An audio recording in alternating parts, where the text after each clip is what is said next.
never slow up, no I don't take shit, I got no love.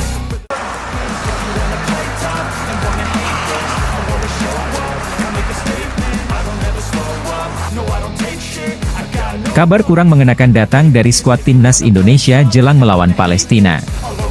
Pasalnya, bek timnas Indonesia, Sandy Walsh, dikabarkan mengalami cedera.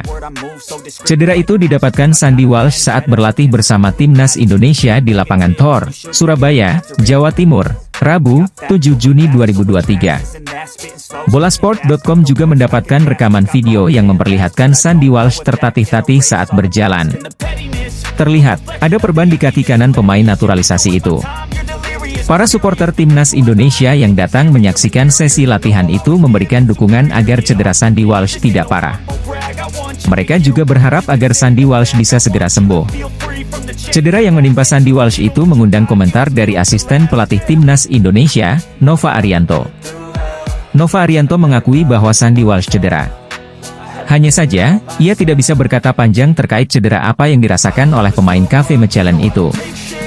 Masih diobservasi ya sama tim dokter kami, kata Nova Arianto kepada Bola Sport, Rabu, 7 Juni 2023. Untuk cederanya apa, tunggu saja ya, lanjutnya. Dengan cederanya itu tentu saja akan merugikan Sandy Walsh. Sebab, Sandy Walsh berpeluang menjalani debutnya bersama timnas Indonesia saat berjumpa Palestina. Duel timnas Indonesia versus Palestina akan digelar di Stadion Gelora Bung Tomo, Surabaya, pada Rabu, 14 Juni 2023. Sandy Walsh sebelumnya absen saat timnas Indonesia menjalani laga FIFA Matchday pada Maret 2023. Sebab, pemain berposisi bek kiri itu mengalami cedera. Selain melawan Palestina, masih ada satu pertandingan lagi yang akan dihadapi timnas Indonesia. Skuad asuhan Shin Tae-yong itu akan melawan Argentina di Stadion Utama Gelora Bung Karno, Senayan, Jakarta Pusat, pada Senin, 19 Juni 2023. Adapun timnas Indonesia saat ini sudah mulai berlatih di Surabaya. Sejauh ini baru 15 pemain yang bergabung. Sisanya sebanyak 11 pemain lagi belum tahu kapan akan datang. Kabarnya, mereka baru datang pada 12 Juni 2023 atau H-2 sebelum duel melawan Palestina. Ini karena FIFA Matchday baru mulai digelar pada 12 Juni 2023. Shin Tae-yong turut mengincar pemain keturunan, Jordi Wehman, untuk dinaturalisasi agar membela timnas Indonesia. Terkait pemain incaran itu, Exco PSSI, Hassani Abdul Ghani, pun angkat bicara. Hassani Abdul Ghani membenarkan Jordi Wehman yang kini membela klub Swiss, FC Luzern, masuk daftar pemain keturunan didikan Shin Tae-yong. Wehman mewarisi darah Indonesia dari kakek nenek pihak ibunya. Kakek dan nenek pemain berkaki kanan tersebut lahir di Jakarta.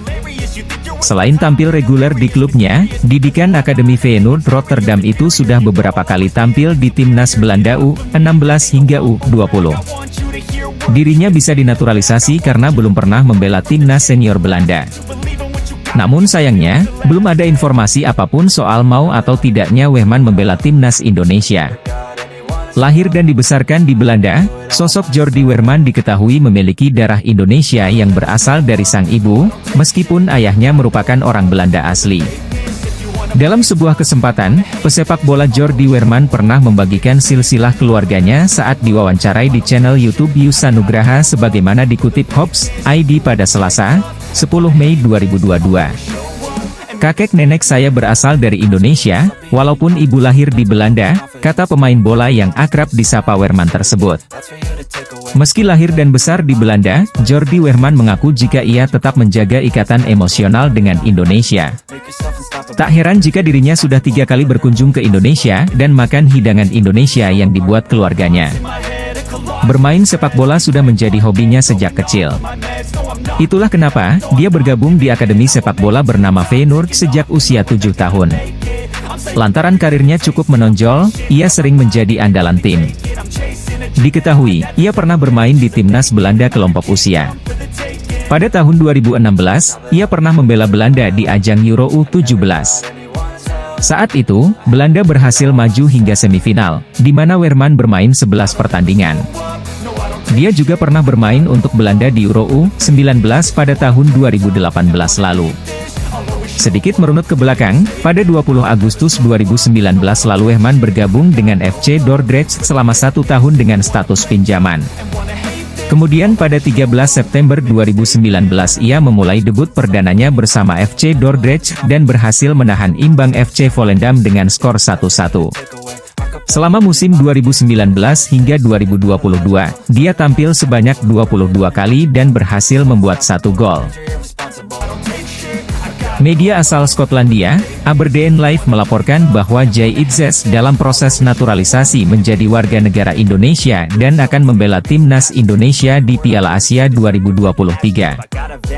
Hal itu tak terlepas dari PSSI yang memang sedang gencar mencari pemain keturunan yang bermain di Eropa untuk dinaturalisasi. Seperti yang diketahui, Itzes sejatinya lahir dan besar di Belanda. Namun, pemain yang membela klub kasta tertinggi Liga Belanda, Go Ahead Eagles itu bisa beralih menjadi WNI karena memiliki darah Indonesia. Bermain sebagai posisi bek, Itzes diketahui sama sekali belum dipanggil untuk memperkuat timnas Belanda, bahkan kelompok umur sekalipun. Padahal pemain berusia 23 tahun itu bisa dikatakan tampil amat baik, terutama bersama Go Ahead Eagles di musim 2022 hingga 2023 ini.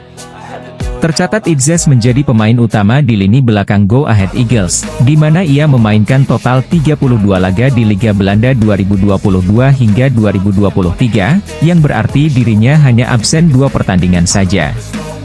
Berkat penampilan apiknya itu, Go Ahead Eagles dapat finish di peringkat 11. Kendati demikian, kontrak Itzes di Go Ahead Eagles akan berakhir pada akhir Juni 2023 ini. Ia pun diisukan akan bergabung dengan klub Skotlandia, Aberdeen FC pada musim panas 2023 mendatang. Kabar Itzes yang akan bergabung dengan Aberdeen itulah yang membuat media Skotlandia, Aberdeen Live ikut memberitakan pemain kelahiran 2 Juni 2000 tersebut. Mereka pun menyadari bahwa Itzes akan segera pindah ke warganegaraan demi bisa membela timnas Indonesia di Piala Asia 2023. Dilaporkan target Aberdeen FC, Jay Itzes ditetapkan untuk beralih ke warganegaraan menjelang Piala Asia AFC tahun depan. Bek ini lahir dan dibesarkan di Mierlo di Belanda, tetapi juga berhak bermain untuk tim nasional Indonesia, di mana ia memiliki hubungan keluarga yang bersejarah, bunyi pernyataan media Skotlandia, Aberdeen Live, Selasa, 6 Juni 2023. Aberdeen Live pun mengutip pernyataan staf ahli khusus Menpora untuk urusan atlet diaspora, Hamdan Hamedan, yang mana ada nama Itzes dalam list yang akan dinaturalisasi PSSI pada tahap selanjutnya. Saya tahu betul bahwa ketiga nama, Jordi Wehman, Jay Itzes dan Ragnar Oratmangoen, memiliki kualitas yang baik untuk timnas Indonesia. Kini PSSI ditugaskan untuk menaturalisasi mereka, kata Hamdan Hamedan. Perlu diketahui, timnas Indonesia memang sedang memperkuat diri jelang Piala Asia 2023 yang digelar Qatar pada Januari 2024 mendatang. Tergabung di grup D bersama Jepang, Irak, dan Vietnam, skuad Garuda dikabarkan masih akan melakukan naturalisasi pemain demi memperkuat tim. Timnas Indonesia masih coba memperkaya diri dengan pemain berkualitas yang berkarier di Eropa. Terbaru, nama Jay Itzes muncul sebagai incaran PSSI. Jay Itzes bermain untuk Go Ahead Eagles, klub Eredivisie Belanda yang musim lalu finish di posisi 11. Jay memainkan 32 penampilan di liga domestik, dengan 1 gol. Ia berposisi sebagai gelandang, dan bisa menempati posisi yang lebih bertahan di sentral. Saat ini, Jay sendiri jadi incaran klub Skotlandia, Aberdeen. Usianya masih 22 tahun, dan memiliki garis keturunan Indonesia. Musim lalu Jay banyak bermain sebagai bek tengah dan dinilai sebagai salah satu pemain integral klub. Kontraknya akan habis musim panas ini di Eagles. Aberdeen disebut memimpin perburuan untuk mendapatkan pemain kelahiran Mierlo dengan tinggi 190 cm ini. Aberdeen Live, surat kabar dari Skotlandia, memberitakan bahwa Jay sedang dalam proses pergantian kewarganegaraan demi bisa main di Piala Asia 2023, dan Indonesia adalah tujuan. PSSI masih belum mau berkomentar soal Jay, tapi memang mereka tidak menepis bahwa saat ini sedang berusaha mencari pemain berkualitas untuk memperkuat Merah Putih di Piala Asia, tentunya yang punya garis keturunan Indonesia. Selain Jay, nama lain yang diisukan kembali dirayu oleh PSSI adalah kiper Sampdoria, Emil Audero. Ini bukan hal baru, karena beberapa tahun lalu PSSI sudah ngebet menaturalisasi Emil, tapi yang bersangkutan masih punya harap membela timnas Italia. Pada musim 2022 dan 2023, Emil merasakan pahit dalam perjalanan Serie A karena akhirnya Sampdoria harus terdegradasi dengan status juru kunci.